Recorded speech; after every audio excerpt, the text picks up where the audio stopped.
Mars पे रहता है एक आदमी, वो भी बिल्कुल अकेला। मार्स पे, मगर वहाँ पे तो कोई इंसान जिंदा रह ही नहीं सकता। ये कहानी एक ऐसे इंसान की है जो नासा के मिशन से मार्स पे गया तो था, लेकिन वहाँ से वापस नहीं आ सका। अब नासा वाले उसे वापस लाने की पूरी कोशिश कर रहे हैं, तो क्या वो उसे बचा पाएंगे या फिर वो उसका इंतजार करते करते वहीं पे मर जाएगा। आइए आज की मूवी दी मार्शियन में जानते हैं कि उस आदमी का क्या बना। मूवी स्टार्ट करने से पहले अगर आप लोगों ने मेरा चैनल सब्सक्राइब नहीं किया तो काइंडली से सब्सक्राइब करें ताकि मैं अच्छी अच्छी मूवीज आपके लिए ला सकूं। मूवी स्टार्ट होती है तो हम नासा का क्रू देखते हैं जो कि मार्स पर रिसर्च कर रहा होता है। क्रू के लीडर का नाम मलीसा है। क्रू में एक बॉटनिस्ट है जिसका नाम मार्क है, मैकेनिक का नाम रिक, लैब रिसर्चर क्रिस और रेडियो एक्सपर्ट बेथ होती है। सब लोग मार्स पे सैंपल इकट्ठे कर रहे होते हैं तो बेथ उन्हें बताती है कि बहुत बड़ा तूफान हमारी तरफ आ रहा है। सब लोग कैंप के अंदर आ जाते हैं। मलीसा कहती है कि हमें अभी अबॉर्ट करना पड़ेगा और अर्थ के लिए निकलना पड़ेगा। मार्क कहता है कि हमें तूफान को निकल लेने देना चाहिए, फिर यहाँ से जाना चाहिए, लेकिन मलीसा लीडर है तो सबको उसकी बात माननी पड़ती है। सब लोग कैंप से निकलकर शिप में जाने के लिए बाहर आते हैं तो तूफान ऑलरेडी उन्हें हिट कर चुका हुआ होता है, जिसकी वजह से हर तरफ अंधेरा और डर्ट उड़ रही होती है। सब लोग शिप की तरफ एक रो में जा रहे होते हैं और मार्क सबसे एंड पर होता है।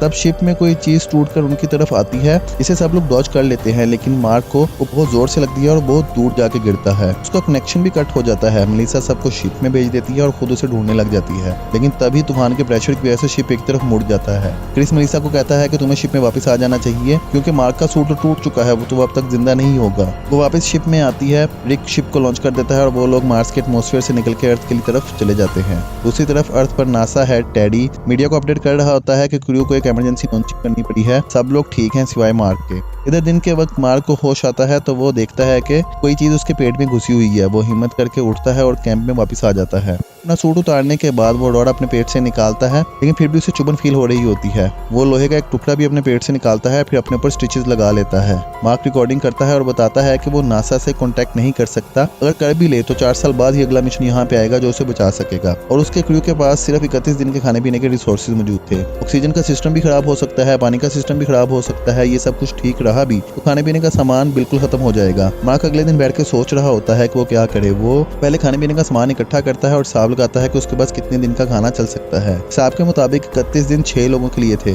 तो वो अब अकेला है तो खाने पीने का सामान 200 दिन तक तो चल ही सकता है। और उसको कोई तरीका ढूंढना पड़ेगा जिसकी वजह से वो वहाँ पे कुछ उगा सके और 4 साल तक जिंदा रह सके। लकीली वो एक बॉटनिस्ट होता है तो उसके लिए सोचना और भी आसान होता है। वो बाथरूम में बैठा होता है तो उसे ख्याल आता है कि हम ह्यूमन वेस्ट क्यों नहीं यूज कर सकते, ये तो खाद के तौर पर इस्तेमाल होता है। मार्क सोलर प्लेट्स को साफ करता है और उन्हें अरेंज भी करता है। फिर वो ह्यूमन वेस्ट इकट्ठा करता है। अब उसे चाहिए एक जगह, वो भी कैंप के अंदर। वो शीट्स पर टेप लगा के एक एरिया बनाता है, फिर मार्स से मिट्टी उठा के उस जगह पर डालता है। अब वो वेस्ट को डाल के आलू काट के उसके अंदर डाल देता है और थोड़ा थोड़ा पानी डालता है। 31 दिन गुजर जाते हैं। मार्क को ख्याल आता है कि अगर वो इंजन में मौजूद हाइड्रोजन को बर्न करे तो उसमें से पानी भी बना सकता है। वो ट्राई करता है लेकिन एक्सपेरिमेंट गलत हो जाता है और बहुत बड़ा धमाका होता है, लेकिन मार्क बच जाता है। मार्क कहता है कि ये मेरी ही कैलकुलेशन में मसला था, इसलिए वो दोबारा कैलकुलेशन करता है और दोबारा एक्सपेरिमेंट ट्राई करता है और इस दफा वो कामयाब भी हो जाता है। वहाँ पे पानी भी बनने लग जाता है। 48 दिन गुजर जाते हैं। मार्क साथ साथ छोटे छोटे काम करता रहता है। उसके बाद 54 दिन गुजर जाते हैं और मार्क को एक छोटा सा पौधा जमीन से उगते हुए नजर आता है। अर्थ पर टेडी जो कि नासा का डायरेक्टर है,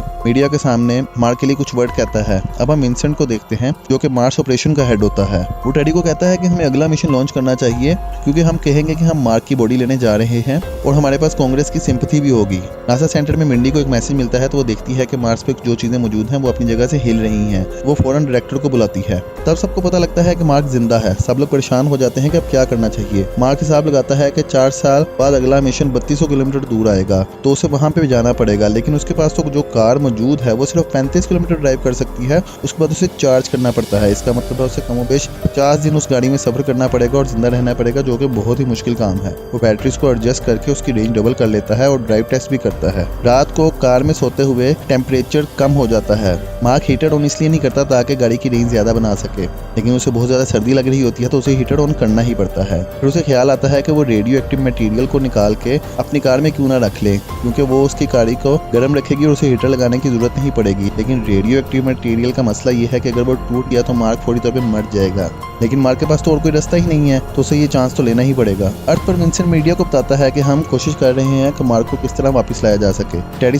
को कहता है कि हमें वहाँ सप्लाईज भेजनी पड़ेंगी। टीम कहती है कि हमें 9 माह लग जाएंगे सप्लाई को अरेंज करने में और 6 माह उसको सफर में लग जाएंगे। टेडी कहता है कि हमारे पास इतना वक्त नहीं है, 3 माह के अंदर अंदर काम कंप्लीट करो। मिच टेडी को कहता है कि हमें क्रू को बताना पड़ेगा कि मार्क जिंदा है। टेडी कहता है कि अगर हम मार्क को बचाने का कोई प्लान बना सके तो ही हम क्रू को बताएंगे, वरना नहीं बताएंगे। अब 109 दिन बाद मार्क के लगाए हुए पौधे बड़े हो जाते हैं और उनमें से आलू भी उगना शुरू हो जाते हैं। मार्क बड़े आलू को अलग करता है, छोटे आलू अलग करता है। बड़े आलू अपने खाने के लिए रख लेता है और छोटे आलू से दोबारा फसल लगा देता है। वो सोचता है कि नासा से कैसे कांटेक्ट करे, फिर उसे ख्याल आता है तो वो अपनी कार लेके एक तरफ चला जाता है। विंसेंट देखता है कि मार्क तो 28 दिन से एक ही ट्रैक पे जा रहा था, तो अब ये दूसरे ट्रैक पे क्यों जा रहा है। विंसेंट को कुछ याद आता है तो वो नासा के एक एम्प्लॉय के पास जाता है, जहाँ पर मार्स में मौजूद रोवर से कनेक्टेड रोवर जो कि जमीन पर मौजूद होता है उसको चला सके। उधर मार्क को भी रोवर मिल जाता है तो वो उसके साथ बैटरी कनेक्ट करता है। लकीली वो रोवर काम करने लग जाता है। उस रोवर में कैमरा और स्पिनर रोल मौजूद होता है। ये रोवर 1966 में आया था, लेकिन यहाँ पे काम करना बंद कर गया था। अर्थ पर उस रोवर से पिक्चर जा रही होती हैं, लेकिन मार्क सिर्फ उस रोवर की स्पिनिंग मूवमेंट देख सकता है। मार्क को आइडिया आता है तो वो कैमरे की पोजीशन की मूवमेंट के जरिए वहाँ पर कोडिंग ऐड करता है और अर्थ के मैसेजेस को डिकोड करके बात समझ जाता है।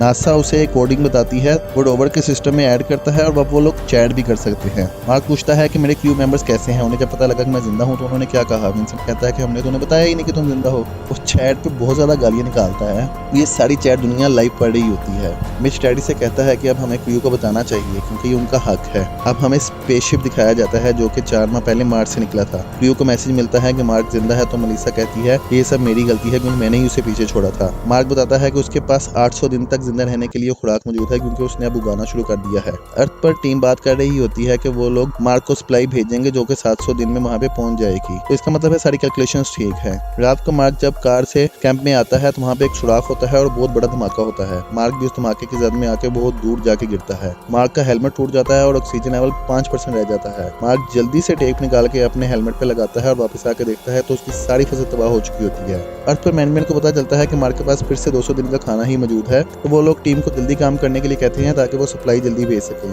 क्रू को नासा की तरफ से मार्क से बात करने का लिंक मिलता है तो रिक उसे सॉरी करता है। मार्क लीक पार्ट को सील करके कैंप में आ जाता है और आलू गिनना शुरू कर देता है कि उसके पास कितने दिन का खाना है। अर्थ पर रिच नाम का एक लड़का कैलकुलेशन कर रहा होता है। मैनेजमेंट बात कर रही होती है। विंसेंट बताता है कि प्रोब तैयार करने में अभी भी 15 दिन लगेंगे और 10 दिन लगेंगे उसकी इंस्पेक्शन में। डैडी कहता है कि हमारे पास इंस्पेक्शन करने का बिल्कुल टाइम नहीं है। मार्क आलू और पेस्ट्री खा रहा होता है और बताता है कि उसने अब खुराक कम कर दी है ताकि ज्यादा दिन तक जिंदा रह सके और उसके पास 7 दिन पहले केचप भी खत्म हो चुकी थी तो सिर्फ आलू ही खा रहा है। अर्थ पर नासा सप्लाई शिप लॉन्च करती है लेकिन वो तबाह हो जाता है जिसकी वजह से सब लोग उदास हो जाते हैं। मार्क और क्रू को भी पता लगता है कि मिशन फेल हो चुका है। मार्क मलिसा को कहता है कि अगर वो जिंदा ना रहा तो उसके पेरेंट्स को जरूर बताना कि वो उससे कितना प्यार करता है। रिच अपनी कैलकुलेशन करके नासा के ऑफिस में आता है और विंसेंट को कहता है कि मैनेजमेंट के साथ मेरी मीटिंग करवाओ। वहाँ वो बताता है कि हम क्रू को सप्लाई देकर वापस भेज सकते हैं, वो लोग खुद जाके मार्क को वापस ला सकते हैं, लेकिन इस न्यू मिशन के लिए उन्हें 530 दिन तक और स्पेस में रहना होगा। टेडी मना कर देता है कि वो क्रू की जान को खतरे में नहीं डालेगा सिर्फ एक आदमी के लिए, लेकिन रिच क्रू को मैसेज कर देता है कि वो वापस मार्स पे जा सकते हैं और उसे बचा सकते हैं।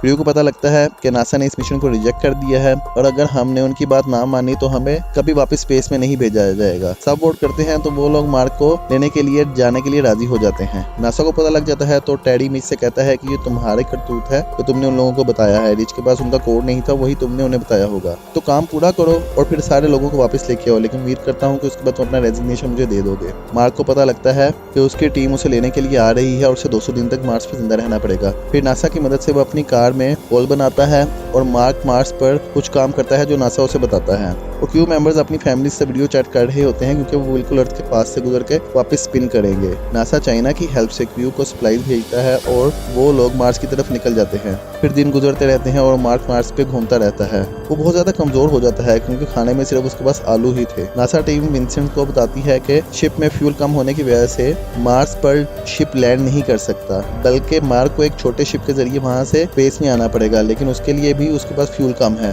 तो उन्हें शिप में से बहुत सा सामान निकाल के फेंकना पड़ेगा। हालांकि चेयर्स, कंट्रोल सिस्टम, विंडोज और उसकी छत भी। विंसेंट बहुत गुस्सा होता है कि तुम क्या बात कर रहे हो, एक आदमी को स्पेस में भेजना है विदाउट एनी शेल्टर। मार्क को भी जब पता लगता है तो वो भी बहुत ज्यादा गुस्सा होता है, लेकिन मार्क के पास कोई ऑप्शन नहीं होती तो वो वहां से सामान निकाल के फेंकना शुरू कर देता है। सारा सामान, कंट्रोल सिस्टम, विंडोज, यहाँ तक कि उसकी छत भी उतार देता है। क्रू प्लान करता है कि कुछ लोग शिप के बाहर मौजूद होंगे, अगर कुछ भी गलत हुआ तो वो लोग मार्क को खुद ले के शिप के अंदर आ जाएंगे। अब वो दिन आ जाता है जिस दिन मिशन स्टार्ट होना था। बहुत ज्यादा लोग टाइम स्क्वेयर दुनिया के मुख्तलिफ जगहों पे खड़े होकर देख रहे होते हैं कि मार्क जिंदा बचेगा कि नहीं। मिशन स्टार्ट होता है तो रिक मार्क का शिप अपने स्टेशन से ऑन करता है। शिप मार्स को छोड़ के ऊपर आता है, लेकिन प्रेशर की वजह से उसके ऊपर मौजूद कपड़ा हट जाता है और उसी प्रेशर की वजह से मार्क भी बेहोश हो जाता है। अब क्रू चेक करता है तो शिप की मूवमेंट बहुत तेज हो रही होती है। मार्क कहता है कि वो अपना सूट कट करके वहां से निकल सकता है। मेलिसा कहती है कि हम अपनी स्पीड खुद कम करेंगे, लेकिन वो कम किया तो हमारे पास पेट्रोल बहुत कम रह जाएगा, फिर हम अर्थ पे वापस नहीं जा सकेंगे।